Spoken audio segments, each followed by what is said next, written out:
When it comes to improving sport-specific biomechanics, we need to steal a little trick from the world of rehab. Let's take a look at it. Hi, I'm Coach Rob, and when it comes to getting physically stronger, I want you to think about what happens when somebody gets injured. They end up going to a physical therapist, and you'll notice that when you go to the physical therapist, they start with very, very finite movements.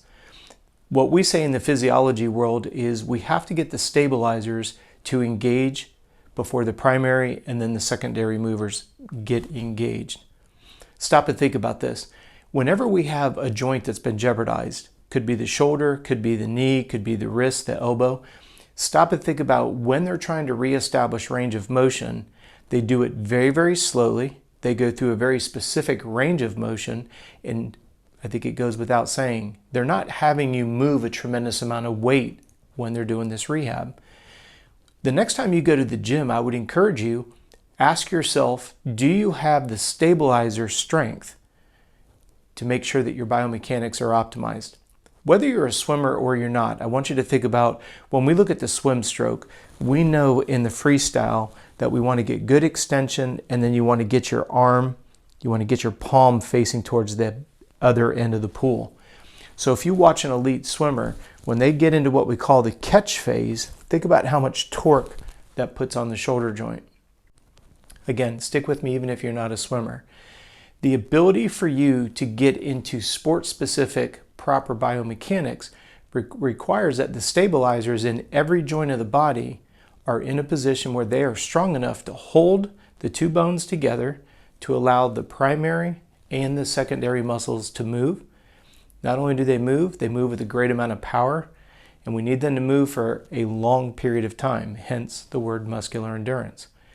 Now think about it. We all want speed, we all want endurance, but unfortunately, the stabilizers, if they're not doing their job, if they're not strong enough, they will cause you to start to, unfortunately, have less than optimized biomechanics. Go back to the swimming example. In a freestyle, we want the elbow to come up. If the stabilizers in the shoulder are not strong enough, what will inevitably happen is we'll drop our elbow and we'll slide our hand through. Notice that my hand is horizontal to the bottom of the pool versus perpendicular. You want to grab and you want to pull yourself forward in the pool. It starts by not having strong enough stabilizers in the head of the humerus in the shoulder, because if you start to feel a little bit of an ouch factor or the muscles, the stabilizers start to fatigue, you will drop your elbow. Now your hand slides through the water instead of catching and pulling yourself through the water.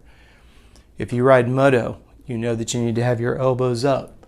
Well, if you don't have good stabilizers in the shoulder, the elbow, you're going to start dropping your elbows.